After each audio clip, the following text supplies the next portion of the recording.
కానీ మొన్న ఈ అగ్రిమెంట్ ఏంటంటే మనకి గుర్తింపు ఎలక్షన్ లేకపోవడం వలన 11 యూనియన్లు చేయడం వలన మనకి ఆ యొక్క ప్లాంట్లో పర్మనెంట్ స్ట్రెంగ్త్ ఉండాలి. టిష్యూ పేపర్ మిషను, నెక్స్ట్ ఏంటంటే ఇంకా సైజ్ కిట్స్ను, తర్వాత కొన్ని సెక్షన్స్ ఉన్నాయి. ఆ యొక్క సెక్షన్స్లో పర్మనెంట్ ఇక కాంట్రాక్ట్ వర్క్మెన్ కాకుండా పర్మనెంట్ స్ట్రెంగ్త్ ఫిలప్ చేయాలనేటువంటి ఉద్దేశంతో మేము తీసుకుంటున్నాం. ఆ విధంగా కాంట్రాక్ట్ కార్మికులు అదేవిధంగా మిగిలినటువంటి వ్యక్తులు సీనియర్ కాంట్రాక్ట్ కార్మికులు ఎవరైతే ఉన్నారో లాస్ట్ అగ్రిమెంట్లో అంటే 53 సంవత్సరాలు సర్వీస్ ఉన్నటువంటి వ్యక్తులు 45 సంవత్సరాలకి తగ్గించడం వలన సీనియర్ కాంట్రాక్ట్ కార్మికులు ఎవరైతే ఉన్నారో వాళ్ళందరూ చాలామంది నిరుత్సాహానికి గురయ్యారు. కాబట్టి మనం మళ్ళీ పాత పద్ధతుల్లో మనం ఎంఓయూ చేసుకున్నటువంటి చెల్లదు అనే కల్పించినటువంటి మీ అందరికీ కూడా హృదయపూర్వక ధన్యవాదాలు తెలియజేస్తూ సెలవు తీసుకుంటాం. ధన్యవాదాలండి. అలాగే వైఎస్ఆర్సీయు టి శ్రీనివాసరెడ్డి గారు జనరల్ సెక్రటరీ గారు కూడా తమ అమూల్యమైన సందేశాన్ని ఇవ్వాలని కోరుతున్నాం. జోసఫ్ రాజు గారికి, అలాగే అరుణ్ గారికి, అలాగే సీనియర్ ఐఎన్టీసీ కార్మికులు మీకు అందరికీ కూడా నా తరపున నమస్కారాలు తెలియజేసుకుంటూ, నేను అంటే ఇప్పుడు చెప్పబోయే సబ్జెక్ట్ ఏంటంటే మనకి ఎలా ఉంటుంది అన్న దాని మీద మీకు చెప్పడం జరుగుతుంది. ఈ కొత్త లేబర్ కోడ్ల వల్ల వస్తేనే ఒక సభ్యుడిని తీసుకుంటారు, అది 30% దాటితే 2 సభ్యులను తీసుకుంటారు. అంటే ఇది కౌన్సిల్కి వెళ్ళిపోతుంది అనమాట. అంటే మనం నెగ్గినా, మనకి ఎక్కువ మెజార్టీ వచ్చినా మనందరూ కూడా దీన్ని అర్థం చేసుకొని ఈ ఐక్య ఫ్రంట్ స్టార్ గుర్తుపై తమ అమూల్యమైన ఓటేసి 51% దాటేలాగా ఎప్పుడైతే మీరు మాకు మీ అందరి ప్రోత్సాహంతో మమ్మల్ని నెగ్గిస్తారో అప్పుడు మంచి అగ్రిమెంట్ చేయడానికి ఉంటుంది. ఈ చేయాలంటే మీరందరూ కూడా ఏ యూనియన్ అయినప్పటికీ మనం కలిసికట్టుగా పనిచేసే ఎలక్షన్ సాధించుకున్నాం. ఏ ఒక్క యూనియన్ కాదు, 11 యూనియన్లు కలిపే ఎలక్షన్ సాధించుకున్నాం. అలాగే ధన్యవాదాలు తెలుపుతున్నాం. మిత్రులారా, ఈ యొక్క ఫ్రంట్ ఐఎన్టీసీ ఓట్లేసి 70% తీసుకురాగలిగితే మనం మంచి అగ్రిమెంట్ చేసుకుంటామని మీ అందరికీ కూడా పేరు పేరున తెలియపరుస్తూ ఉన్నా. గతంలో జరిగినటువంటి అగ్రిమెంటు ఇవాళ మిగతా యూనియన్స్ ఏదైతే ఉన్నాయో మేము చేసాం అని చెప్తున్నారు. ఇది ఒక్కరు చేసింది కాదు, 11 మంది చేసిన ఘనత ఇది. ఇవాళ 5,800 రూపాయలు సాధించారంటే ఏ యూనియన్ సత్తు కాదు, ఇది 11 యూనియన్ల కష్టం, కార్మికుల యొక్క కృషి. మీ అందరూ కూడా మమ్మల్ని ఎంతో ముందుకు నడిపిస్తూ ఎన్నో ఇబ్బందులు యాజమాన్యం పెట్టినప్పటికీ కూడా, ఎన్నో శ్రమలు మేము పడినప్పటికీ కూడా ఏదైతే అగ్రిమెంట్ స్కిప్ చేయడానికి మేనేజ్మెంట్ కుయుక్తి రాజకీయాలు చేసిందో ఆ రాజకీయాలకి మేము ముందుకెళ్ళి ఎక్కడ ఏ విషయంలోని కూడా బెసకకుండా మంచి అగ్రిమెంట్ చేయాలి. మేనేజ్మెంట్ స్కిప్ చేయడానికి అనేక సందర్భాలలో అనేక విధాలుగా ప్రయత్నం చేస్తుంది. కానీ ఏది ఏమైనా సరే వన్స్ ఒకసారి స్కిప్ చేయడం మొదలు పెట్టిందంటే ఇలా స్కిప్ చేస్తూనే ఉంటుంది. అలాంటి పరిస్థితి తీసుకురాకుండా ఉండాలంటే 11 యూనియన్లు సమిష్టిగా పనిచేయాలి, 11 యూనియన్లు ఐక్యతతో ఉండాలి, కార్మికుల యొక్క మద్దతు ఎప్పుడు ఉండాలి, కార్మికుల్లో ఉన్నటువంటి యూనిటీ ఏదైతే ఉందో దాన్ని మరింత బలోపేతం చేస్తూ ముందుకెళ్తూ మంచి అగ్రిమెంట్ సాధించిన ఘనత 11 యూనియన్ది. అదేవిధంగా ఇక్కడ 3 ఫ్రంట్లు ఉన్నప్పటికీ ఏ ఫ్రంట్ నాయకత్వం అయితే కార్మికుల కష్టం అన్నప్పటికీ గేటు ముందు ఉంటారో, కార్మికుల కష్టాలు అన్నప్పటికీ గేటు ముందు ఎప్పుడూ కూడా ధర్నాలు చేసాం, హక్కులు సాధించాం. గేటు ముందే, ఇదే గేటు ముందు ఎన్నో పోరాటాలు చేసి హక్కులు సాధించాం. మీ అందరికీ తెలిసిన విషయమే. జీడిపప్పు సత్యనారాయణ గారు చనిపోయినప్పుడు అప్పుడు గుర్తింపు యూనియన్గా చలామణి అయినటువంటి యూనియన్ ఏదైతే ఉందో పక్కదావ పట్టుకుంటూ అక్కడక్కడ తిరుగుతూ ఉంది. కానీ మేము ఏదైతే ఇప్పుడు ఈ ఫ్రంట్గా మేము కూడగట్టామో ఇదే ఫ్రంట్ ఆ రోజు కూడా ఉన్నాం. ఆ రోజు ఉండి చనిపోయిన సత్యనారాయణ గారి కుటుంబానికి 22 లక్షల రూపాయలు ఇప్పించిన ఘనత కూడా మాదే. ఆ రోజు 4 లక్షల రూపాయలు ఉన్న దాన్ని 13 లక్షలు చేసింది ఆ ఘనత జక్కంపూడి విజయలక్ష్మి గారిది, జక్కంపూడి రాజా గారిది. ఈ విషయం కూడా మనెవరూ కూడా మరవకూడదనే విషయం మీ అందరికీ తెలియపరుస్తున్నాం. అది 13 లక్షలను కాస్త 22 లక్షల రూపాయలు చేసిన ఘనత కూడా జక్కంపూడి రాజా గారిదే. ఇది జక్కంపూడి రాజా గారి కోసం మీకు ఎందుకు చెప్తున్నాడంటే, ఏదైనా కష్టం వచ్చింది అంటే ప్రతి కార్మికుడు తొక్కే గడప ఏదైతే ఉందో ఆ గడపే జక్కంపూడి రాజా గారి గడప మరియు శివరామ సుబ్రహ్మణ్యం గారి గడప. మనం లాస్ట్ టైం చూసుకున్నట్టయితే ఇక్కడ మన సోదరులు ఉన్నారు, 84 మంది సీనియర్ కాంట్రాక్ట్ కార్మికుల నుంచి ఆ రోజు ఏదైతే గుర్తింపు యూనియన్గా చలామణి అయినటువంటి నాయకత్వం ఉందో, కొత్తగా వచ్చినటువంటి రీసెంట్గా జాయిన్ అయిన వాళ్ళందరికీ కూడా డబ్బులు తీసుకొని వాళ్ళకి హాల్ టికెట్ల పేర్లు చెప్పి వాళ్ళకి ఏవో ప్రలోభాలు పెట్టి మేనేజ్మెంటు అప్పుడున్నటువంటి గుర్తింపు యూనియన్ ఏదైతే ఉందో అది చాలా దారుణంగా ప్రవర్తించి, ఏ రోజుకైనా మేము బట్టలు వేసుకుంటాం, ఏ రోజుకైనా మేము బూట్లు వేసుకుంటాం అని ఇక్కడ పనిచేస్తున్నటువంటి సీనియర్ కార్మికులు వాళ్ళ కుటుంబాలు కూడా ఎదురు చూస్తుంటే ఆ యొక్క అంశాన్ని తొంగలోకి తొక్కేయడానికి చూస్తూ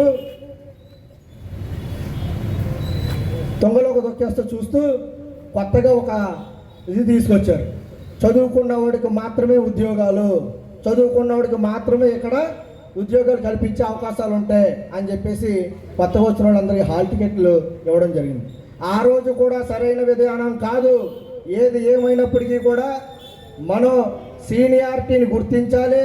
సీనియారిటీ ప్రాతిపదికంగానే ఎన్నాళ్ళు కష్టపడింది సీనియర్లు కాదా, ఈరోజు అంతమంది ప్రొడక్షన్ తీసింది, ఇంత ప్రొడక్షన్ తీసి ఇంత డెవలప్మెంట్ చేసింది, ఇంత టెక్నాలజీ తీసింది సీనియర్లు కాదా? ఈరోజు చదువు పేరులో చెప్పి వారిని పక్కదో పట్టించి ఏ కుయుక్తిగా తప్పుడు దావలో వచ్చినటువంటి కార్మికులను తీసుకురావాలని ప్రయోగాలు చేసింది. ఆ రోజు మేమంతా నిలబడ్డాం అని చెప్పేసి నిదర్శనంగా చెప్పడానికే ఇక్కడ మన కళ్ళెదురుగుండానే మన సీనియర్ నాయకులు ఉన్నారు. ఆ ఘనత కూడా శివరామ సుబ్రహ్మణ్యం గారు, రాజా గారు, ఐఎన్టీయూసీ అధ్యక్షులు భయ్యా జోసఫ్ రాజు గారు, అదే మాదిరిగా సిఐటి నాయకులు అరుణ్ గారు, మేమంతా కూడా ఆ రోజు కూడా కార్మికుల పక్షాన్ని నిలబడ్డాం. మరొక ఇదేంటంటే అగ్రిమెంట్ అవ్వట్లేదు అని చెప్పేసి మన కార్మికులందరం కూడా ఒక మాటగా వచ్చి ఒక జేఏసీగా నిలబడినప్పుడు కూడా ఇక్కడ నాయకత్వం వహించినటువంటి ఆ ప్రవీణ్ చౌదరి కానీ, లేదంటే ఆ రోజు ఉన్నటువంటి ట్రేడ్ యూనియన్ నాయకులుగా చలామణి అయినటువంటి వాళ్ళందరూ కూడా దాన్ని పక్కదరవ పట్టించి ఈ అగ్రిమెంట్ జరగకుండా అనేక ఇబ్బందులు కల్పిస్తూ, దానికి తోడుగా మేనేజ్మెంట్ నుంచి జయకృష్ణ అనేవాడు తయారయ్యి వీళ్ళిద్దరూ కలిసి మనం ఎన్ని ఇబ్బందులు పెట్టారో, ఈ అగ్రిమెంట్ జరగకుండా ఎన్ని బాధలు మమ్మల్ని అందరినీ పెట్టి ఇలా కాలయాపన చేసుకుంటూ ఈ పరిస్థితి తీసుకొచ్చారు. ఇలాంటి సమయంలో మనందరం ఐక్యతగా ఉండాలని చెప్పేసి మనందరం ఐక్యతగా ఉంటూ ఏదైతేనో ఆ రోజు ఉన్నటువంటి కలెక్టర్ మేడం గారు ప్రశాంతి గారు, అదేవిధంగా ఇక్కడ ఉన్నటువంటి 5 యూనియన్ల ఫ్రంట్లో 4 యూనియన్లు గట్టిగా ఇదయ్యి మేమంతా ఆలోచన చేసి ఏది ఏమైనా సరే మన నాయకుల దగ్గర తీసుకెళ్లాలని చెప్పేసి ప్రతిపక్షంగా ఉన్నప్పటికీ కూడా రాజా గారు వచ్చి విశ్వేశ్వరరెడ్డి గారి కళ్యాణ మండపంలో కూర్చొని మేనేజ్మెంట్ మీద, ప్రభుత్వం మీద ఎన్ని రకాల ఒత్తిళ్లు తీసుకురావాలో అన్ని రకాల ఒత్తిళ్లు తీసుకొచ్చి ఏదేమైనప్పటికీ మంచి అగ్రిమెంట్ సాధించుకున్నాం. అలాంటి అగ్రిమెంటు మళ్ళీ మనం సాధించుకోవాలి. పోయినటువంటి హక్కులు ఏవైతే ఉన్నాయో ఆ హక్కులన్నీ కూడా మనం మళ్ళీ వెనక్కి తీసుకురావాలి. కార్మికుల జీవితాల్లో స్టార్లాగా వెలగాలి అని అనుకుంటే కనుక ఖచ్చితంగా మీరందరూ కూడా ఒకసారి ఆలోచన చేసి ఏ ఫ్రంట్ నాయకత్వం అయితే కార్మికుల పక్షాన నిలబడుతుందో అనేది ఒకసారి మన ఆత్మకి ఆలోచన చేసి ఓటు వేయాలని కోరుతున్నాం.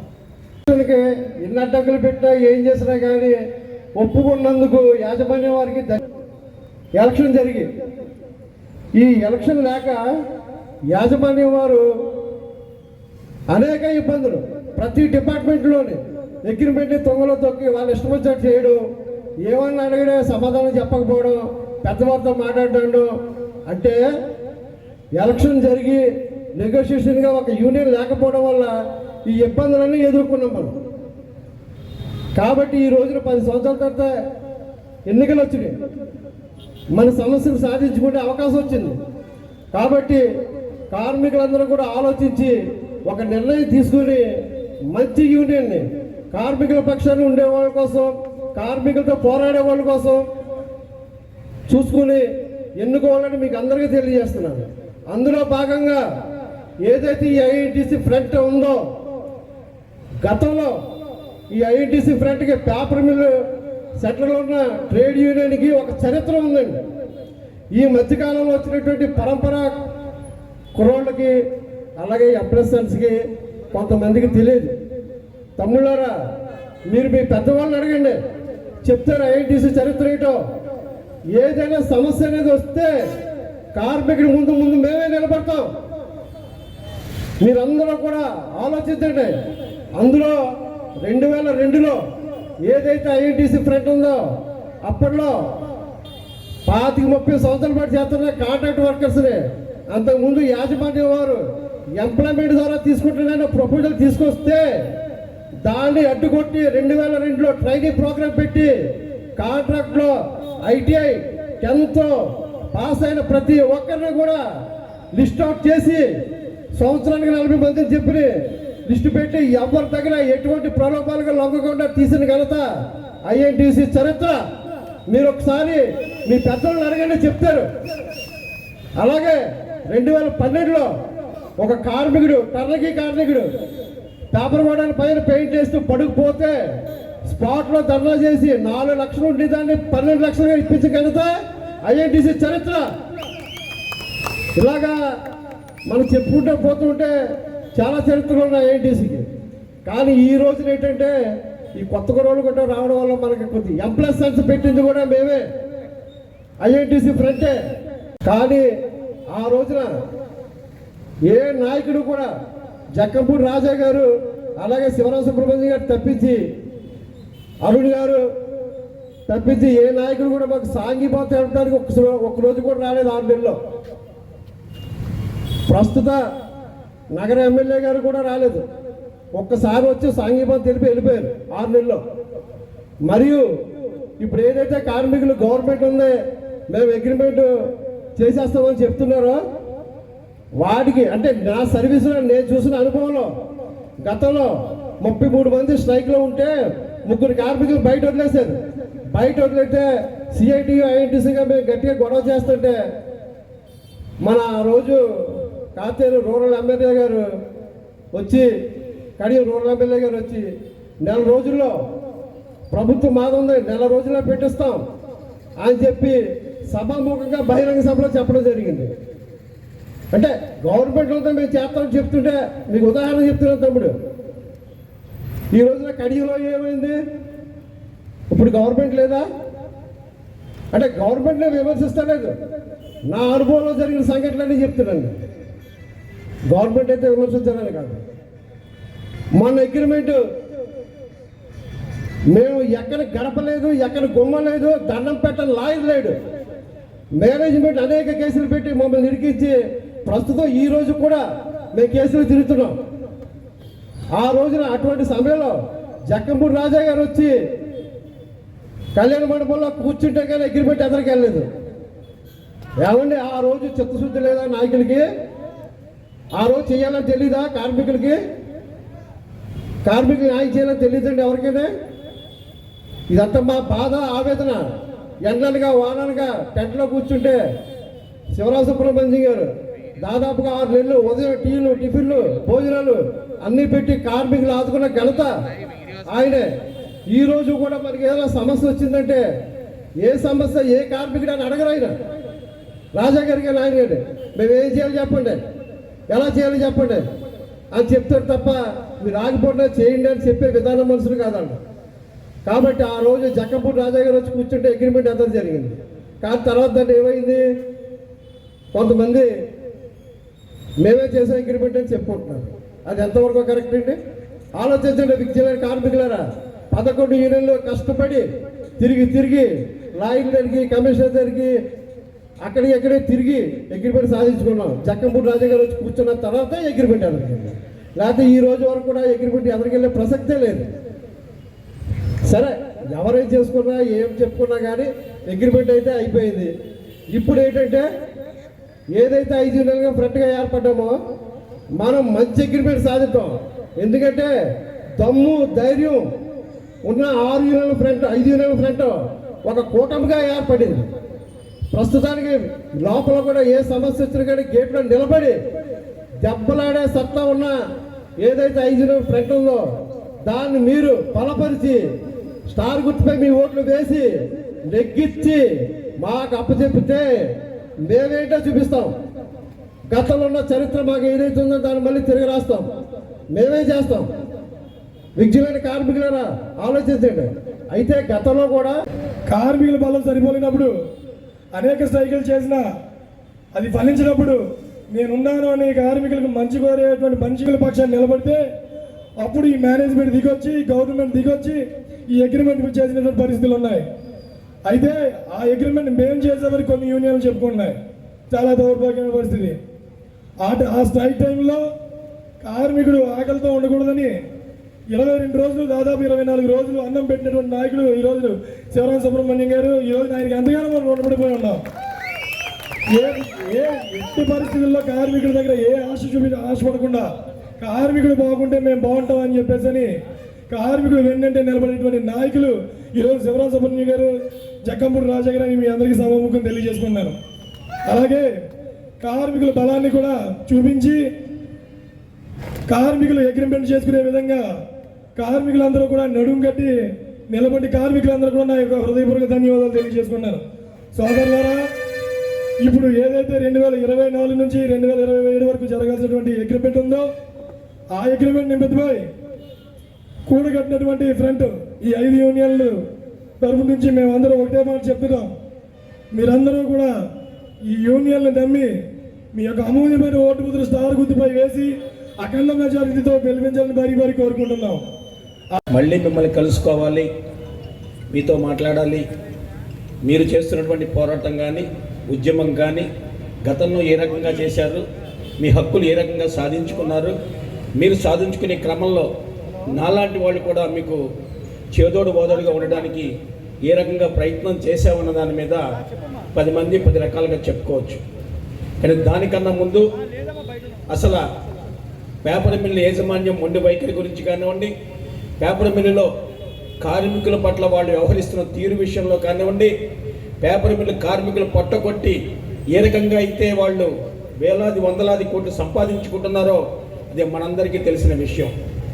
ఈరోజు ఎన్నికలు రావడం, ఈ ఎన్నికల నేపథ్యంలో మరి 5 యూనియన్లు కలిపి ఒక కూటమిగా ఏర్పడి 5 యూనియన్లు భవిష్యత్తులో మేము ఏ రకంగా పనిచేస్తాం, భవిష్యత్తులో ఏ రకంగా మీతో ఉంటాం, భవిష్యత్తు అంతా కార్మికులకి ఏ రకమైనటువంటి ఆశాజనకమైనటువంటి ఆలోచనలు వచ్చే విధంగా, అగ్రిమెంట్ జరిగే విధంగా ఏ రకమైన ప్రయత్నాలు చేస్తామన్న దాని మీద ఒక మేనిఫెస్టోతో కూడినటువంటి ఆలోచనతో మీ ముందుకు వచ్చి వాళ్ళు జనరల్ బాడీ మీటింగ్లో మీతో డిస్కస్ చేసి మీతో మాట్లాడి మీ మనసులో ఉన్న కోరికలన్నింటినీ కూడా బహిరంగంగా మాట్లాడుకునే విధంగా మేము ఐఎన్టీసీ కానివ్వండి, సిఐటియు కానివ్వండి, అలాగే బిఎంఎస్ కానివ్వండి, వైఎస్ఆర్ యూనియన్ కానివ్వండి, మా రాజేష్ ఎస్డబ్ల్యూఏ యూనియన్ కానివ్వండి, ఈ 5 యూనియన్లు కూడా ఒక క్రమశిక్షణతో బాధ్యతగా కలిసి పోరాటం చేయడమే కాదు, కలిసి సాధించుకోవడానికి ఒక ఐక్య కూటమిగా ఏర్పడి ఇక్కడ ఖచ్చితంగా పేపర్ మిల్లులో ఏదో ఐఎన్టీసీ సపోర్ట్ చేసిన వాళ్ళు లేకపోతే ఇతర యూనియన్లో ఉన్నటువంటి వ్యక్తులకు సహాయం చేయడానికో ఈ కూటమి ఏర్పడలేదు. పేపర్ మిల్లో పర్మనెంట్ కార్మికులు ఎంతమంది అయితే ఉన్నారో, ఎవరు ఏ యూనియన్లో ఉన్నప్పటికీ కూడా, ఎవరు ఏ యూనియన్ నాయకత్వం వహిస్తున్నప్పటికీ కూడా, ఎవరు ఏ యూనియన్కి మద్దతు తెలుపుతున్నప్పటికీ కూడా 700 మంది పైన చిలుకు ఎవరైతే కార్మికులు ఉన్నారో వారందరి ప్రయోజనాన్ని కాపాడడానికే ఈ కూటమి ఏర్పడిందని చెప్పి కూడా మీకు తెలియజేసుకుంటున్నా. అలాగే కాంట్రాక్ట్ కార్మికులకి ఏ రకమైనటువంటి న్యాయం జరగాలి, సీనియారిటీ ప్రాతిపదికన వారికి ఏ రకమైనటువంటి ఉద్యోగ అవకాశాలు మెరుగుపరచాలి. ఆ కాంట్రాక్ట్ కార్మికులు దాదాపు 15 నుంచి 20 ఏళ్ళ వరకు 20 ఏళ్ళ దాకా పనిచేస్తున్న వ్యక్తుల్ని కూడా పర్మనెంట్ చేయకుండా దొంగదారులు ఏ రకంగా అయితే పేపర్ మిల్లో ఉద్యోగాలు సంపాదిస్తున్నారో దానికి అడ్డకట్ట వెయ్యాలి అంటే ఖచ్చితంగా ఒక యూనియన్ని, ఒక నాయకత్వాన్ని ప్రోత్సహించడానికి మనం అందరం నడుం కట్టాలి.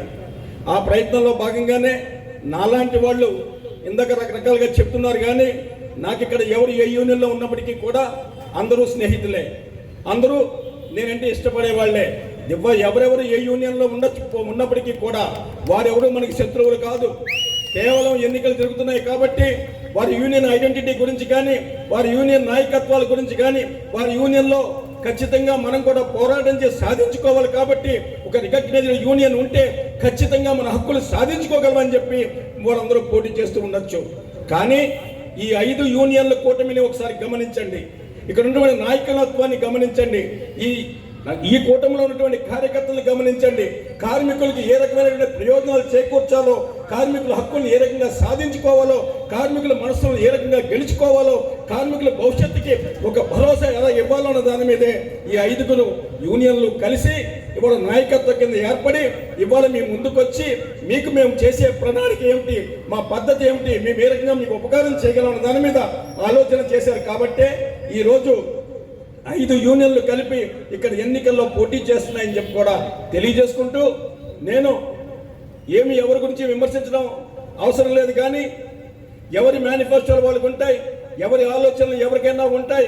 ఈ ఆలోచనలు కానీ, మేనిఫెస్టో కానీ కార్మికులకి న్యాయం జరిగే వరకు పోరాటం విషయంలో కానీ ఎవరు ముందున్నారో గమనించండి, ఎవరు నాయకత్వం వహించారో గమనించండి, ఎవరికి సహాయం చేశారో గమనించండి, ఎవరి పట్ల ఎవరు నిబద్ధతతో ఉన్నారో గ్రహించండి. ఎవరైతే మనతో జీవితాంతం మనతో ఉంటారో, మన కార్మికులతో ఉంటారో ఆ నాయకత్వాన్ని ప్రోత్సహించడానికి మీ ఓటు ద్వారా సహాయం చేయండి. ఖచ్చితంగా పేపర్ మిల్లులో కార్మికులకు జరిగే ప్రతి న్యాయమైనటువంటి డిమాండ్ని ఆమోదించుకోవడానికి ఏ రకమైన ప్రయత్నం చేయాలో, ఏ నాయకత్వం క్రమశిక్షణగా ఉంటుందో, ఏ నాయకత్వం నిబద్ధతతో ఉంటుందో, ఏ నాయకత్వం అయితే పేపర్ మిల్ యాజమాన్యం మొండి వైఖరిని మరి తగ్గిస్తూ వాళ్ళకి కావలసిన హక్కుల విషయంలో పోరాటం చేస్తుందో ఆ నాయకత్వాన్ని మిమ్మల్ని ప్రోత్సహించమని కూడా మిమ్మల్ని నేను కోరుకుంటున్నా. ఈ రకమైనటువంటి కార్యక్రమాలు జరగాలంటే మీకు ఉన్నటువంటి ఆయుధం ఓటు హక్కు ద్వారానే మీరు ఏ ఆయుధం అయినా సరే ఖచ్చితంగా మీరు విజయం సాధించగలరు. ఇవాళ ప్రజాస్వామ్య పద్ధతిలో పేపర్ మిల్లులో జరుగుతున్నటువంటి దుర్మార్గాలు కానివ్వండి, వాళ్ళు మేనేజ్మెంట్ వ్యవహరిస్తున్నటువంటి మొండి వైఖరి కానివ్వండి, అవన్నీ పక్కన పెట్టాలి, వాళ్ళు తగ్గించాలి, కార్మికులు ఐక్యంగా ఉండాలి, కార్మికుల ఐకమత్యంతో ముందుకు వెళ్ళాలి. ఏ రకంగా వెళ్ళాలి అంటే ఈ 5 యూనియన్ నాయకులు, నేను చెప్తున్నా ఐఎన్టీయూసీ నుంచి గతంలో జోషి గారు అధ్యక్షుడిగా ఉన్నప్పటి నుంచి కానివ్వండి, జక్కమూడి రామ్మోహన్ నాయకత్వం వహించినప్పుడు కానివ్వండి, అరుణ్ కుమార్ సలహాదారుగా ఉన్నప్పటి నుంచి కానివ్వండి, ఆనాడు రాష్ట్ర ఐఎన్టీయూసీ అధ్యక్షులు సంజీవ్ రెడ్డి గారు నాయకత్వం వహించినప్పుడు కానివ్వండి, ఈ రోజు వరకు కూడా ఐఎన్టీయూసీలో నన్ను కూడా కార్యకర్తగా జాయిన్ చేసుకుని నాకు ఒక ముఖ్యమైనటువంటి పదవిని నాకు అప్పచెప్పి ఈ ఐఎన్టీసీని బలోపేతం చేయడానికి, ఐఎన్టీసీ నాయకత్వాన్ని ప్రోత్సహించడానికి, ఐఎన్టీసీ ద్వారా ఒక పోరాటం చేయడానికి ఒక అవకాశం కల్పించినటువంటి జోషి అన్న మన మధ్య ఉన్నాడు. మేము నిక్కర్లు వేసుకున్న కానించి ఆల్మోస్ట్ రాజకీయాల్లోకి వచ్చిన రోజు నుంచి ఈ రోజు వరకు కూడా జోషి గారితో నాకున్న సాన్నిహిత్యం జక్కమూడి రామ్మోహన్ రావు గారికి ఎంత ఉందో, హర్ష్ కుమార్కి ఎంత ఉందో, అరుణ్ కుమార్ గారికి ఎంత ఉందో, జోషితో అంతే సాన్నిహిత్యం నాకు కూడా ఉందని చెప్పి తెలియజేసుకుంటా. జోషి అన్న ఇక్కడ ఉద్యమాలు చేయడంలో కానీ, ఇక్కడ మేనేజ్మెంట్ చేస్తున్న దుర్మార్గాలను అరికట్టడంలో కానీ ఒక రాజకీయ పార్టీగా కాకుండా ఒక కార్మిక పక్షపాతిగా జోషి ఏ రకంగా కష్టపడ్డాడో మాకు తెలుసు. జోషి గారి నాయకత్వంలో ఎన్నో ఉద్యమాలు, ఎన్నో కార్యక్రమాలు, ఎన్నో మంచి పనులు చేసినటువంటి ఘనత ఇక్కడ పేపర్ మిల్లో ఐఎన్టీయూసీ ఉంది. ఈ ఐఎన్టీయూసీని ఒక యూనియన్ గురించి చెప్తున్నానని మీరు కంగారు పడకండి. ఐఎన్టీయూసీ గురించి నేను గౌరవ అధ్యక్షుడిగా ఉన్నాను కాబట్టి నేను మాట్లాడట్లా. ఐఎన్టీయూసీతో నాకున్న అనుబంధాన్ని నేను మీకు చెప్తున్నా. అలాగే పోరాటాల గడ్డ కింద, పోరాటాల ఉద్యమాలలో మార్క్సిస్ట్ పార్టీ తరఫున సిఐటియు ఏ రకమైన నిబద్ధతతో పనిచేస్తుంది. సిఐటియు అనగానే ఖచ్చితంగా కార్మికుల పక్షాన నిలుస్తుంది, కార్మికుల కష్టాల్లో ఉంటుంది, కార్మికుల సమస్యల మీద నిరంతరం పోరాటం చేస్తుందని నమ్ముకున్న వాళ్ళే సిఐటియులో ఉండగలరు. అటువంటి సిఐటియు నాయకత్వం కూడా మనతోనే ఉన్నారని చెప్పి నేను తెలియజేసుకుంటున్నా. అలాగే బిఎంఎస్ నాయకత్వం, భారతీయ మజ్దూర్ సంఘ్ జగన్నాథం గారు కానీ, వీరబాబు గారు కానీ వారు ఒక ఎజెండాతో ఉండి, ఒక ఆలోచనతో ఉండి మాకు బ్యానర్ కావాలి, మా బ్యానర్ మీద మేము పోటీ చేసి ఖచ్చితంగా పేపర్ మిల్లో కార్మికులకి న్యాయం చేస్తామని చెప్పి మాకు చెప్పినప్పుడు జగన్నాథం గారు, వీరబాబు గారు అర్థం చేసుకోండి, అందరం కలిసి ముందుకు వెళ్దాం, ఖచ్చితంగా కార్మికుల హక్కుల విషయంలో రాజీ లేని పోరాటం చేయడానికి మీరు మాతో కలిసి రండి, మేము మీతో ఉంటామని చెప్పినప్పుడు వారు కూడా పెద్ద మనసుతో మనతో వచ్చారు. అనుభవజ్ఞులు, ఆలోచన పరులు ఖచ్చితంగా కార్మికులకి పక్షాన నిలబడి ఆ కార్మికుల హక్కులు సాధించుకోవడానికి జగన్నాథం గారు లాంటి సీనియర్ వ్యక్తులు కూడా మనకు అవసరం కాబట్టి అందుకు ఆ నాయకత్వాన్ని కూడా మనతో కలుపుకున్నాం. అంతేకాకుండా వైఎస్ఆర్సీపీ యూనియన్ పెట్టింది ఇక్కడ. వైఎస్ఆర్ కాంగ్రెస్ పార్టీ యూనియన్ స్థాపించి ఆనాటి మారుకోటి విజయ్ కుమార్ చనిపోయాడు. విజయ్ కుమార్ స్థాపించినటువంటి ఆ యూనియన్ ని శ్రీనివాసరెడ్డి గారి నాయకత్వంలో ఇక్కడ ఒక యూనియన్ పెట్టి వైఎస్ఆర్ కాంగ్రెస్ పార్టీ ద్వారా కాకుండా కార్మికులకి న్యాయం జరగడానికి కార్మికుల పక్షపాతిగా వైఎస్ఆర్ కాంగ్రెస్ పార్టీ తరఫున కాకుండా వైఎస్ఆర్ ట్రేడ్ యూనియన్ తరఫున ఇవాళ శ్రీనివాసరెడ్డి గారి సారథ్యంలో నాయకత్వంలో ఇక్కడ ఒక యూనియన్ ఏర్పడి ఆ యూనియన్ సారథ్యంలో ఈ కూటమిలో కూడా మేము కూడా భాగస్వాములు అవుతామని చెప్పి ఈ రోజు శ్రీనివాసరెడ్డి గారి నాయకత్వంలో కూడా ఇక్కడ కూటమిలో కలిసి ఉన్నారని చెప్పి తెలియజేసుకుంటూ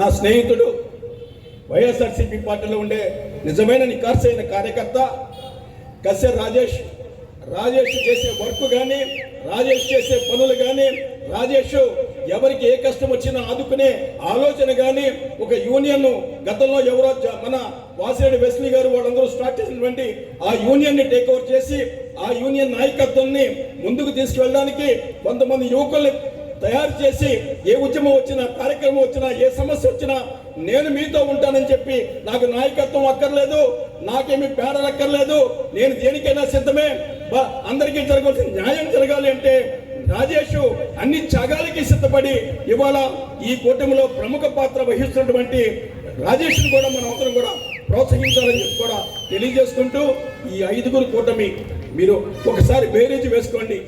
అవతల టీఎన్టీసీ ఉంది, వారికి ఒక కూటమి ఉంది, అవతల జనసేన పార్టీతో కూటమి ఉంది, వారు పోటీ చేస్తున్నారు, మనము పోటీ చేస్తున్నాం. కంపేర్ చేసుకోండి. ఎవరికి కార్మికులకి ఎవరి పక్షాన నిలబడతారో, కార్మికులకి ఏ రకమైన న్యాయమైన డిమాండ్లు సాధించుకోవడానికి ఎవరు ఏ పద్ధతిలో ఎవరికి సహాయం చేస్తారో ఆ నాయకత్వాన్ని ఆ సారథ్యాన్ని ప్రోత్సహించమని కూడా మిమ్మల్ని మేము కోరుకుంటున్నాం. అంతేకాకుండా ఈరోజు పేపర్ మిల్లులో జరుగుతున్నటువంటి అనేక అవకతవకలు, అనేక దుర్మార్గాలు, మేనేజ్మెంట్ నిరంకుశ విధానాలు, మేనేజ్మెంట్ పేరుతో కార్మికులు అనగదొక్కే కార్యక్రమాలు, కార్మికులకి ఏ కష్టమో, కార్మికుడికి ఎప్పుడు నష్టపెట్టాలి, కార్మికుడికి ఏ రకంగా పక్కకి తీసేయాలి, కార్మికులంటే వాళ్ళ ఉద్దేశం ఒక వెట్టి చాకిరి చేసే మనుషుల కింద చూస్తున్నారు తప్ప ఒక కార్మిక హక్కుల్ని గౌరవించే నాయకత్వం పేపర్ మిల్ మేనేజ్మెంట్ లో లేదు. వాళ్ళ అటువంటి మనుషుల్ని మేనేజ్మెంట్ లొంగ తీయాలి అంటే ఖచ్చితంగా కార్మికులందరూ ఐకమత్యంతో ఉండాలి. కార్మికులు ఐకమత్యంతో ఉండి ముందుకు వెళ్ళడానికి ఒక ప్రయత్నం చేయాలి. ఆ ప్రయత్నంలో ఇవాళ ఏదైతే రికగ్నైజ్డ్ యూనియన్ అగ్రిమెంట్ చెయ్యాలో ఖచ్చితంగా మెడలు వంచి కార్మికులకు రావాల్సినటువంటి ప్రయోజనాన్ని ఖచ్చితంగా ఈ కూటమి 5 యూనియన్ల నాయకత్వం కార్యకర్తలు బాధ్యత తీసుకునే విధంగా మేము మీతో ఉంటామని చెప్పి కూడా తెలియజేసుకుంటున్నా. ఇక నా విషయానికి వస్తే నేను కానివ్వండి, జగ్గమూడి రాజా కానివ్వండి, మాకు వేరే ఆలోచనలు ఏమీ లేవు. ఇక్కడికి వచ్చి మేము నాయకత్వాలు వహించాల్సిన అవసరం లేదు.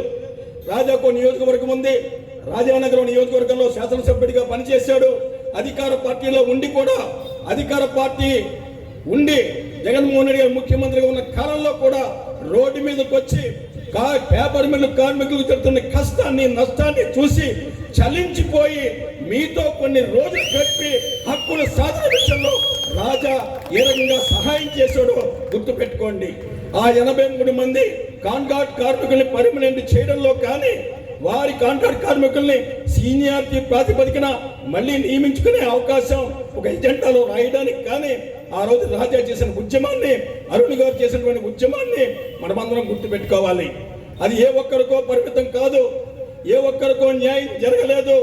కాంట్రాక్ట్ కార్మికులుగా 20-25 సంవత్సరాలు పనిచేస్తున్న వ్యక్తులని పర్మనెంట్ చేయడానికి రాజా ఏ రకంగా అయితే ఆమరణ నిరాహార దీక్ష చేసి మేనేజ్మెంట్ దిగొచ్చేదాకా కూర్చుని ప్రభుత్వం సహకరించకపోయినా తన ఒక శాసనసభ్యుడిగా ఉన్నప్పటికీ కూడా కార్మికుల పక్షాన పోరాటం చేసిన వ్యక్తి జగ్గమూడి రాజా అని చెప్పుకొని మీకు తెలియజేసుకుంటున్నా. అంతేకాదు అగ్రిమెంట్ అవ్వకపోయినప్పటికీ అగ్రిమెంట్ విషయంలో యాజమాన్యం మొండి వైఖరితో ఉంటే ఆనాటి అధికారులు కూడా నిలబెట్టి ఏ రకంగా అయితే అగ్రిమెంట్ చేస్తావా అని ఎన్ని రోజులైతే అన్ని రోజులు మీతో గడపడానికి సిద్ధపడి ఇదే పేపర్ మీద గేట్ ఎదురకుండా 14 రోజుల పాటు కూర్చుని అగ్రిమెంట్ అవ్వడానికి కార్మికులకి ప్రయోజనం చేకూరడానికి ఏ మాత్రం బాధ్యత తీసుకున్నాడో ఒక్కసారి గుర్తు తెచ్చుకోండి. అనేక సందర్భాల్లో మేనేజ్మెంట్ నన్ను కలవడానికో రాజా గారిని కలవడానికో ఎన్నో ప్రయత్నాలు చేశారు. ఏ రోజు కూడా ఒక్క రోజు కూడా కార్మిక ప్రయోజనాలు తాకట్టు పెట్టడానికి కానీ కార్మికుల విషయంలో నష్టపెట్టే కార్యక్రమం చేస్తున్నటువంటి మేనేజ్మెంట్ తో కూర్చోడానికి నేను కానీ రాజా కానీ ఏ ఒక్క రోజు కూడా వాళ్ళు చేసే ప్రయత్నాన్ని మేము ఎప్పుడూ ఒప్పుకోలేదని చెప్పి కూడా తెలియజేసుకుంటున్నా. ఇదే మేనేజ్మెంట్ నా ఇంటికి వచ్చి నాతో మాట్లాడడానికి నన్ను ద్వారా మిమ్మల్ని చల్లపరచడానికి మిమ్మల్ని రాజీ చేసుకోవడానికి మీకు జరుగుతున్న అన్యాయాన్ని ఏదైతే ఉందో దాన్ని వాళ్ళు నా ద్వారా మీకు నచ్చ చెప్పుకోవడానికి ఒక ప్రయత్నం చేశారు. ఆ ప్రయత్నంలో ఎప్పుడు కూడా రాజీ పడలేదు. కార్మికులకు ప్రయోజనమే మా అందరితో స్నేహం చేయండి, కార్మికులకు న్యాయం జరిగితేనే మేము మీతో ఉంటాం, కార్మికులకు అన్యాయం చేస్తే మేము మీతో ఉండం అని ఖచ్చితంగా నిజాయితీగా ఉన్నాం. కాబట్టి ఆ రోజు 5,800 రూపాయలు అగ్రిమెంట్ జరిగిందని చెప్పి కూడా మీకు తెలియజేసుకుంటున్నా. ఈరోజు ఏ ప్రభుత్వం అధికారంలో ఉండొచ్చు, ఏ ప్రభుత్వమైన అధికారంలో ఉండొచ్చు, ప్రభుత్వాలు మారుతూ ఉంటాయి, ప్రభుత్వాలు వస్తాయి పోతాయి, కానీ కార్మికుడు మారడు, కార్మిక హక్కులు మారవు, కార్మిక పోరాటాలు మారవు.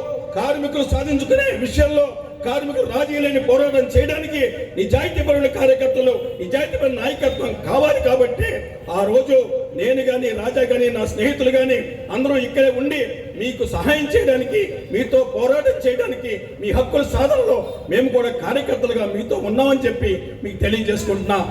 నా జీవితంలో ఎప్పుడో 30 సంవత్సరాల 30 సంవత్సరాల క్రితం పోలీస్ స్టేషన్కి వెళ్ళి కేసులు పెట్టించుకుని అనేక సార్లు జైలుకి వెళ్ళడం కూడా జరిగింది. నేను ఉద్యమాల్లో భాగంగా ఆ రోజుల్లో జోషితో సహా ఇద్దరం కలిసి దాదాపు 22 రోజులు సెంట్రల్ జైల్లో గడిపిన సందర్భాలు కూడా ఉన్నాయని చెప్పి తెలియజేసుకుంటా. ఆ 30 సంవత్సరాల తరువాత మళ్ళీ పేపర్ మీద యాజిటేషన్ జరుగుతుంటే పోలీసులు వచ్చి సార్ మిమ్మల్ని అరెస్ట్ చేస్తున్నాము, మిమ్మల్ని తీసుకెళ్తున్నాము అంటే నన్ను తీసుకెళ్లి స్టేషన్లో 3 టౌన్లో కూర్చోబెట్టారు. నాకు జీవితంలో పోలీస్ స్టేషన్ కొత్త కాదు, కేసులు కొత్త కాదు, కానీ కార్మికుల పక్షాన్ని నిలబడినందుకు అధికార పార్టీలో ఉన్నప్పటికీ కూడా నన్ను తీసుకెళ్లి స్టేషన్లో కూర్చోబెట్టినా నేను ఏమాత్రం లొంగలేదు, భయపడలేదు, వెనుకంజ వేయలేదు. మళ్ళీ మొన్నట్టుండే మీతో ఉండడానికి ప్రయత్నం చేశానని చెప్పి మీకు తెలియజేసుకుంటున్నాను. ఈరోజు ఏ కార్మికుడికో ఐఎన్టీసీలో ఉన్నారు కాబట్టి లేదా యూనియన్లో ఉన్నారు కాబట్టి నేను మీతో ఉంటాను అనుకోవద్దు. ఎవరైతే పేపర్ మిల్లో కాంట్రాక్ట్ కార్మికుడిగా ఉన్నారో, పర్మనెంట్ కార్మికుడిగా ఉన్నారో, ఏ కార్మికుడికి కష్టం వచ్చినా, నష్టం వచ్చినా, ఇబ్బంది వచ్చినా, సమస్య వచ్చినా సరే మేము మీతో ఉంటామని చెప్పి కూడా సభాముఖంగా నేను తెలియజేసుకుంటున్నా. ఎన్నికలు శాశ్వతం కాదు, ఎన్నికల్లో ఎవరొకరు గెలుస్తారు, ఎవరొకరు విజయం సాధిస్తారు.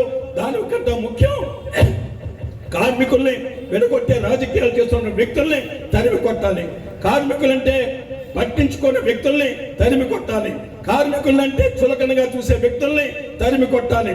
కార్మికులు ఇంటికి వస్తే పక్కకి వెళ్ళిపోండి, నాకు ఖాళీ లేదు, పని ఉంది, మరొకసారి మాట్లాడుతానన్న వ్యక్తులను కూడా పక్కన పెట్టండి. ఇది నిజం, నిజాయితీగా చెప్తున్నా. కార్మికుడు వస్తే గౌరవంగా ఆహ్వానించి ఇంట్లో కూర్చోబెట్టుకుని లేదా ఆఫీస్లో కూర్చోబెట్టుకుని కాస్త మంచినీళ్ళు ఇచ్చి ఏ కష్టంతో వచ్చారు, ఏ ఇబ్బందితో వచ్చారు, ఏ సమస్యతో వచ్చారని ఆలోచన చేసే వ్యక్తుల్ని, ఆ నాయకుల్ని మనం ప్రోత్సహించాలి తప్ప ఇంటికి వెళ్తే 2 గంటలు 3 గంటలు 4 గంటలు కూర్చోబెట్టి మీ సమస్య వినడానికి నాకు తీరిక లేదని చెప్పే నాయకుల్ని నమ్మకండి అని చెప్పుకోవడానికి మీకు తెలియజేసుకుంటున్నా. ఈరోజు ఇటువంటి నాయకత్వం మనకు అవసరం లేదు, ఎవరికి ఎటువంటి రాజీ పడవలసిన అవసరం లేదు. మీరు అధికారంలో మేము ఉన్నామా లేదా, అధికారంలో వాళ్ళు ఉన్నారా అనేది పక్కన పెడితే, అధికారంలో ఉన్నంత మాత్రాన కడియం పేపర్ మిల్లులో చెబుతున్నటువంటి అన్యాయాన్ని ఒకసారి చూడండి. మీరు కడియం పేపర్ మిల్లులో కాంట్రాక్ట్ కార్మికుడికి 11,000 రూపాయలు వస్తుందని చెప్పి వాళ్ళకు ఉద్యమం చేస్తే ఆ ఉద్యమాన్ని అణగదొక్కడానికి ఏ రకమైన కుటిల ప్రయత్నాలు చేస్తున్నారో ఆలోచన చెయ్యండి. పర్మనెంట్ కార్మికులు విభజించి కాంట్రాక్ట్ కార్మికులను విడగొట్టి పర్మనెంట్ కార్మికులనేమో లోపలికి ఉద్యోగాలు చేయనిస్తూ కాంట్రాక్ట్ కార్మికుల్ని 59 మందిని సస్పెండ్ చేశాం కాబట్టి 59 మందిని మేము తీసుకోము, కావలసిన మీరు పనుల్లోకి రండి అని చెప్పి మాట్లాడుతున్న సందర్భం కూడా గమనించండి. ఇదే రాజకీయ నాయకులు, ఇదే వ్యక్తులు ఆ కడియం పేపర్ మిల్ దగ్గరికి వెళ్ళి మీకు మేము న్యాయం చేస్తాం, మేము మీతో ఉంటాం, మీరు మాతో ఉండండి అని చెప్పి ఆ కడియం పేపర్ మిల్ కార్మికులందరూ కూడా ఆ నాయకుడి దగ్గరికి వెళ్తే ఆ నాయకుడు ఇచ్చిన హామీలు కూడా గమనించండి. ఈ రోజు జరుగుతున్నటువంటి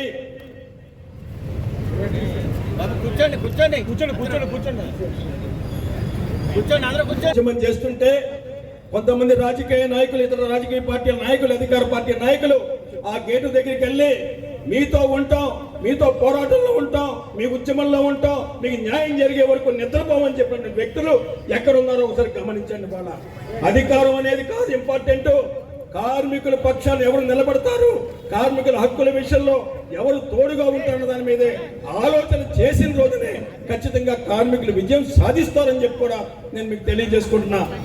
ఇటువంటి పరిస్థితుల్లో ఇక్కడ ఎన్నికలు జరుగుతున్న నేపథ్యంలో పేపర్ మిల్లులో కార్మికులకు న్యాయం జరగాలంటే, కార్మికులకి ఖచ్చితమైన అగ్రిమెంట్ జరగాలంటే, కాంట్రాక్ట్ కార్మికుల్ని సీనియారిటీ ప్రాతిపదికన పర్మనెంట్ కార్మికులుగా తీర్చి వెళ్ళాలి అంటే, అలాగే పరంపరలో తీసుకున్నటువంటి వ్యక్తుల్ని వాళ్ళకి న్యాయం జరగాలి అంటే, వాళ్ళకి పర్మనెంట్ కార్మికుడితో పాటు వాళ్ళకి రావాల్సిన అలవెన్స్లు కానీ అన్నీ కూడా సక్రమంగా రావాలి అంటే ఖచ్చితంగా మన ఐఎన్టీసీ పెనల్ మీద ఉన్నటువంటి 5 యూనియన్ల నాయకత్వాన్ని ప్రోత్సహిస్తే 5 యూనియన్లు నాయకులు, కార్యకర్తలు మీతో ఉండి మీ హక్కుల విషయంలో మీకు తోడ్పాటునివ్వడానికి మీతో ఉంటారని చెప్పి కూడా మీకు తెలియజేసుకుంటూ, మీరు అందరూ కలవండి, మాకు ఎన్నికలేమి అవసరం లేదు. నా దగ్గరికి కొంతమంది స్నేహితులు వచ్చి పేపర్ మిల్లో ఎన్నికలు వద్దండి, మన గతంలో జరిగిన అగ్రిమెంట్ ఏదైతే ఉందో ఆ అగ్రిమెంట్ ప్రకారం 10 యూనియన్లు కలిసి మేము అగ్రిమెంట్ చేసుకుంటామని చెప్పి స్థానిక శాసనసభ్యుడు నాకు కబురు పెడితే ఖచ్చితంగా ఆ రకంగా ముందుకెళ్ళండి, మాకేమో అభ్యంతరం లేదు. 10 యూనియన్లు కలిపి 11 యూనియన్లు ఉన్నప్పటికీ కూడా మీరు మీ హక్కుల విషయంలో ఎవరైనా బాధ్యత తీసుకుంటే మాకు ఆ నాయకత్వం కానీ, ఆ ప్రమోషన్ కానీ, ఆ గుర్తింపు కానీ మాకు అక్కర్లేదు. అందరూ కలిసి వెళ్ళి ఆ అగ్రిమెంట్ చేసుకోవడానికి మా తరఫున మేము మీకు తోడ్పాటు చేస్తామని చెప్పి కూడా మాట ఇవ్వడం జరిగింది. మరి దురదృష్టం, ఎవరెవరితో కలిశారో, ఎవరెవరితో ఉన్నారో, ఎవరు ఎందుకు యూనియన్లో ఎలక్షన్ కావాలని కోరుకున్నారో నాకు తెలియదు. కానీ ఈ ఎన్నికలు అవసరమా అనవసరమా అని పక్కన పెడితే ఎన్నికలు వచ్చాయి కాబట్టి ఎన్నికల్లో సరైన నాయకత్వాన్ని ప్రోత్సహిస్తే, సరైన నాయకుడిని గౌరవిస్తే, ఎవరైతే కష్టాల్లో మీతో ఉంటారో ఆ నాయకత్వాన్ని మీరు ప్రోత్సహించిన రోజున ఖచ్చితంగా మీకు న్యాయం జరుగుతుందని చెప్పి మీకు నేను భరోసా ఇస్తున్నా. నిరంతరం నిజాయితీగా ఎటువంటి రాజీ లేని పోరాటంలో మీతో పాటు మేముంటామని చెప్పి కూడా తెలియజేసుకుంటూ, పేపర్ మిల్లు కార్మికుల హక్కుల సాధన విషయంలో నాకు సంబంధం ఉన్నా లేకపోయినప్పటికీ కూడా ఏ కార్మికుడు నా ఇంటి తలుపు తట్టినా, నా ఆఫీస్ తలుపు తట్టినా, నా స్నేహితుడిని కలుసుకున్నా, సుబ్రహ్మణ్యంతో మాట చెప్పని ఎవరు చెప్పినా నేను మీతో ఉండడానికి ఎప్పుడూ సంసిద్ధుడిగా ఉంటానని చెప్పి కూడా నేను మీకు తెలియజేసుకుంటున్నా. ఈరోజు ఎవరెవరో ఎన్నో మాటలు చెప్తారు, ఎన్నో కబుర్లు చెప్తారు. మేమే అధికారంలో ఉన్నాం కాబట్టి మేమే అగ్రిమెంట్ చేయగలం, మేమే అగ్రిమెంట్ చేసి మేము చూపిస్తామని చెప్తారు. మాకు అభ్యంతరం లేదు, అగ్రిమెంట్ చేయండి, కార్మికులకు న్యాయం చేయండి, కార్మిక పక్షాన్ని మీరు నిలబడండి, కార్మికులు ఇంటికి వస్తే చేదరించుకోకండి అని చెప్పి కూడా మిమ్మల్ని నేను కోరుకుంటున్నాను. కార్మికుడు అంటే మనిషే, మానవత్వం ఉన్నవాడే. కార్మికుడు అంటే లోకు కాదు, కార్మికుడు అంటే వాడేమి దొంగ కాదు, కార్మికుడు అంటే ఎవరిని దోచేసేవాడు కాదు. కార్మికులకి రాజకీయాలు అక్కర్లేదు.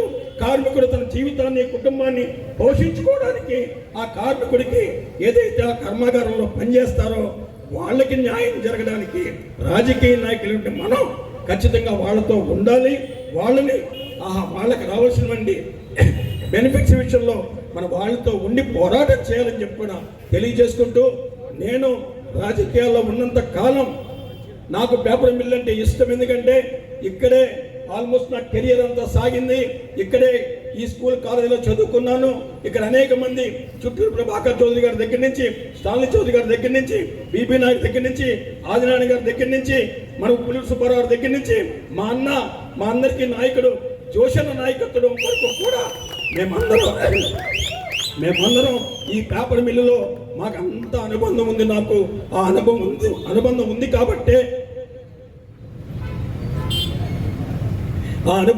కాబట్టే మీరు కష్టాల్లో ఉన్నప్పుడు, ఇబ్బందుల్లో ఉన్నప్పుడు, సమస్యల్లో ఉన్నప్పుడు నేను మీతో ఉండడానికి ఒక ప్రయత్నం చేశానని చెప్పి కూడా తెలియజేసుకుంటూ, భవిష్యత్తులో కూడా మీకు ఎప్పుడు ఏ కష్టం వచ్చినా నా ఇంటి తలుపులు తెరిచే ఉంటాయి. నా పుత్ర సమానుడు, నా గురువు గారు జక్కమూడి రామమోహన్ గారి కుమారుడు రాజా ఒక శాసనసభ్యుడిగా కాదు, ఒక కార్మిక కుటుంబాన్ని నుంచి వచ్చిన వ్యక్తిగా చూడండి. కార్మికుల కాంట్రిబ్యూషన్తో జక్కమూడి రామ్మోహన్ రావు శాసనసభ్యుడయ్యాడు, మంత్రి అయ్యారు.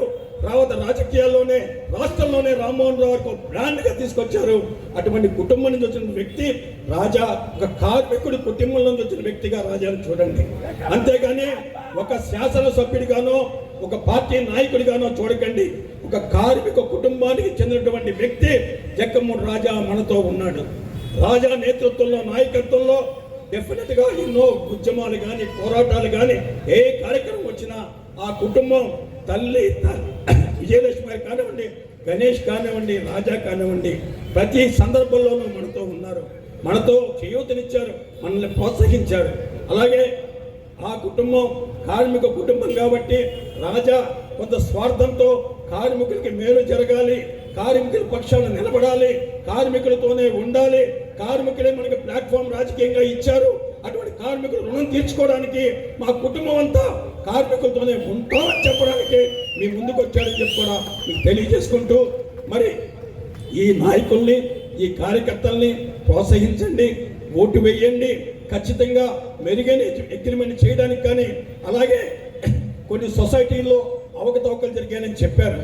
ఆ సొసైటీలు అవకతవకలన్నింటికి కూడా సమాధానం చెప్పాలంటే, ఆ కార్మికుడికి న్యాయం జరగాలంటే, ఆ కార్మికుడు దాచుకున్న డబ్బుని నిజంగా మళ్ళీ కట్టించాలంటే మేనేజ్మెంట్తో ఏ రకంగా పోరాటం చేయాలి, మేనేజ్మెంట్తో ఒప్పించి ఆ కార్మికుడికి ఆ ఎలవెన్స్లు కానీ, వాళ్ళు దాచుకున్న డిపాజిట్లు కానీ మళ్ళీ వెనక్కి రప్పించడానికి రాజీ లేని పోరాటం కూడా చేస్తామని చెప్పి కూడా మీకు తెలియజేసుకుంటూ, అలాగే చివరిగా పరంపరలో వచ్చిన వ్యక్తులు లక్షలు ఖర్చు పెట్టి, కొన్ని లక్షలు ఖర్చు పెట్టి ఈ పేపర్ మిల్లో ఉద్యోగాల కోసం లక్షలు ఖర్చు పెట్టి ఉద్యోగాలు తెచ్చుకున్న స్నేహితులు ఉన్నారు, సోదరులు ఉన్నారు, పిల్లలు ఉన్నారు, నా కొడుకు వయసున్నటువంటి పిల్లలు ఉన్నారు.